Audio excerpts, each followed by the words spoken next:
Is that why Steph Curry came back this season, Joseph? I believe it was. I believe it was. We're sitting here at the Intuit Dome after the Warriors rallied like seven different times God. against the Clippers to win their playing game, keep their season alive for one more game at least. Yep. They go on to Phoenix. They beat the Clippers 126 to 121. Steph Curry has 35. And that 35 kind of undersells how Wow. dominant he was second half. Yeah. He was 2 of 9 in the first half And 10 of 14 the second half. and scored how he scored 8 in the first quarter or first half, which means he scored 27. Yep. And it was like Steph Curry does. It was a loud 27. Yeah. It was like a rip your heart out. Except 27. he kept trying to rip their heart out, and the Clippers kept Giving their heart away to the Warriors. Like they were he took it back, and it was like yeah. so. Clippers did not step on the Warriors' So throat. Steph scored what 16 in the third quarter, and Yep. he scored 16 of 18 at one point, Yeah. and the 2 points he didn't score was an assist to Gary Payton. Yeah. Vintage. Just Vintage. vintage stuff. It was a vintage Warriors night. I can give this away because it's gonna go in the morning. Yeah. About how on the Mercury News, I am writing about how Bay Area News Group editor, if you're watching, please. Where it was a vintage night for about four different players, five Yep. different players. You had Yep. Gary Payne had his thing, but without real. Steph was Steph was incredible. incredible. Uh, Porzingis was amazing. Al Horford turned back the he clock. hit like four threes, and it was like boom, boom. Loud, loud threes. Yeah, I thought he was going to Draymond, Yeah, boom. he might as well have because Yeah, those were some. Not only were they like they needed them because they were down, they were like backbreakers because he took the lead with one of them. and then Draymond. Draymond.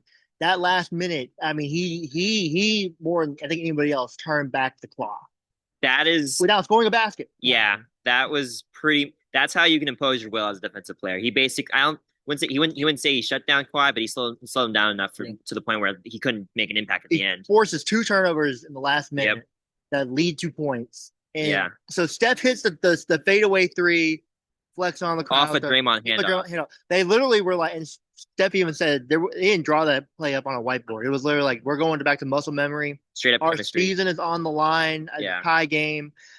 We're doing what's worked for 14 years. And I And think damn it, it worked. and I think everyone in that building was like, that shot's going in because Yeah. it looked pretty rainbow and pretty beautiful. Yeah. I think post game we got a lot to talk about that. Steve looked maybe the happiest we've seen him ever. He Like said, at least in our covering of yeah. him.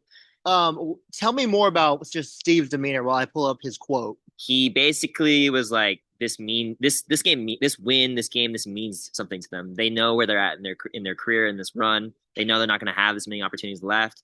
So he was saying, he quite literally said, like, this is up there with one of those wins, even if it's a 9-10 playing game, and even if like they can get eliminated on Friday. Like He said, and for one night, we're us. We're champions again, And I know that may sound crazy to everybody out there. It's a playing game. Yep. I don't care.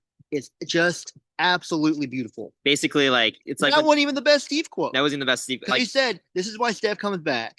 Everybody out here who thought Steph should take the rest of the year off, this is what he does, and he bangs the table. This is who he is. That was kind of his, F you, Steve Kerr. I got in a fight with Michael Jordan, like all the haters, like that. You saw that tonight from you got a lot of Steve Kerr emotion. It was great to see because honestly, he'd been a little sad the last couple of months just because the team was hurt and like they're playing hard and you're not seeing it. They're meaningless games for the most part. Ron Kochek of the San Francisco Chronicle, he asked about meaningful basketball, and this is you can tell this is a game that they played exactly two meaningful basketball games since Steph Curry got hurt on January 30th. Yep. One was when he came back at Rockets. Yep. That was the play. That felt like the playoffs. Yeah. This game was the playoffs. Yeah. Playing. Technically, the stats don't count. I think every single 20 of the 18,000 Warriors fans in this building, because I should have asked. I should ask Draymond this. Did it feel like playing at Oracle again? Because there were the Warriors, like Warriors. I would say it was like 55-45, maybe slightly. No. I think it was like. I mean, it felt like 65-35. It felt like fans were flipping back and forth because once Steph got going, I mean, the crowd was on his side. What was more fun to root for, the Warriors or the Clippers? Like, if you're just going to a game, I mean, I think we know the answer. We're not even by it. Like it's true. No, I think you get swept up in the emotion of it, and like I had written them off. I had my okay, this is it, but Listen, it would be so much simpler for me in terms of travel if they lost tonight. I have to drive back to SF, switch my car out with because I borrowed a car, and then get on a flight at 6 p.m. tomorrow. Yeah. So I'm buzzed. I'm gonna be great. I'm gonna be happy on this drive. But Yeah. like, this is I woo, what I a game. I also think that that even if they lose to Phoenix on Friday, I think the one thing you can take away from this game is everyone got their one last moment. Yeah, If they lose, or even if they beat them and then get they get by obliterated Thunder. by the OKC, which I still think is going to happen. Yeah, The fact that they got this win and yeah, everyone played the way they did, yeah, it was like this was like a nice little bow. And it was like yeah, it was kind of like the nostalgic episode in anime where it's like yeah. everyone comes back and it's all good for like one Yeah, the episode. Avengers Endgame little circle. Everyone comes in and unites and Yeah, it's defeat like Thanos. Like it was a fun game to be at. I think at halftime we were like, man, is this it? Because Steph did not look good Steph that looked first. Steph bad. looked pretty Man. bad that He first could half. not beat Derek Jones Jr. off He the dribble. couldn't move, and then Derek Jones Jr. rolls his ankle. He still couldn't beat that version of Derek Jones off Jr. I think he must have done the thing where he reads the things at halftime and just like Yeah, locks in because he was out of body like that third quarter. yeah. So He just came out swinging, and then we were wondering, okay, is that he gonna play what 32 minutes maybe? And yeah, he was at 26 going into the fourth, and the Warriors went down 13 with like 10 minutes left in the fourth. And basically, I think Steve was like, "F it, we're doing it. We're putting Steph in. The minute restriction does not matter. yeah. Season's on the line. Steph wants it. I want it. Draymond wants Also, it. I think they had talked about 34 minutes, 34 to Yeah, like he 35. still didn't go That's not crazy. 40, No, which also friend of the show and guest Nick Friedel had asked Steph, "Are you ready to play 35 minutes?" And Steph yeah, was like, "No, I'm not going to do that." So hey, Nick Friedel, I know you watched this. yep, Shout out to you for predicting it in a yeah. way. Do they match up with Phoenix well? I think they do. This is way better if they got Portland. They basically got pretty not lucky, but like they avoided Portland in any Yes. of the playing games, and I thought that was the worst matchup they could have gotten. Mhm. This Phoenix team is interesting because they've actually had the Warriors have had Phoenix's number this Yeah. year.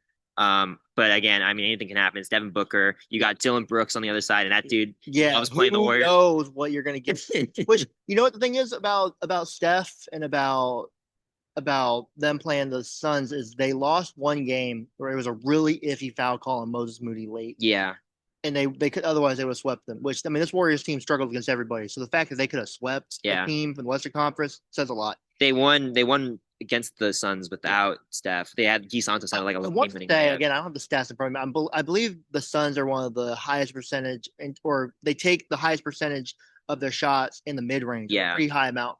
Which the Warriors, I mean, Darius Garland couldn't guard his own shadow, but yeah. he was torching them, especially in that first half. I kind of thought they could have gone to him more. Yeah. I thought Gary was actually doing okay on them, but he like there wasn't a Warrior that could really stay in front of him. And I Yeah. thought they could have done that a little bit more. Which the thing about the Warriors is they can't guard on the perimeter. They can't guard quick guys on the perimeter. They can guard Kawhi, the Yeah, Kawhis of the world, yeah, Durant's of the world. But and the thing about the Suns is they have a lot of shooters. Colin Gillespie, they have Dylan yeah. Brooks, Devin Booker. So if they get hot, it might be wraps. I do. This is like maybe I don't know if this will happen, but I wonder if Steve's thinking we put Draymond on Devin Booker, try to take him out like he's been because they've been doing this season. They put him on SGA, put him on Kawhi, put him on Kevin Durant. Devin Booker's a little bit different, but I wonder if Running off screens and stuff. more. Yeah, so I don't know if that's exactly what they'll do, but I think we'll see a little bit of it. Yeah. Which really quick, I want to say, Guy Santos helped keep him in the game, and then Brand Yeah. Pajemski was pretty good down the stretch as well. Let's give Brandon his flowers, man. He played 40 minutes. He had some misses and free throws and some stuff like that, but I mean, he was pretty good. This was they went 8 deep and they all played well. They all played They great. didn't play 11 guys like Steve No. intimated earlier. Anyways, Kenzo, where can I read your stuff? ClutchPoints, Twitter. I will be in Phoenix. It's happening. I'm gonna get there one way or another. Joseph, where can we read you? You can read me at the Bay Area News Group, San Jose Mercury News, East Bay Times. We'll catch you in Phoenix.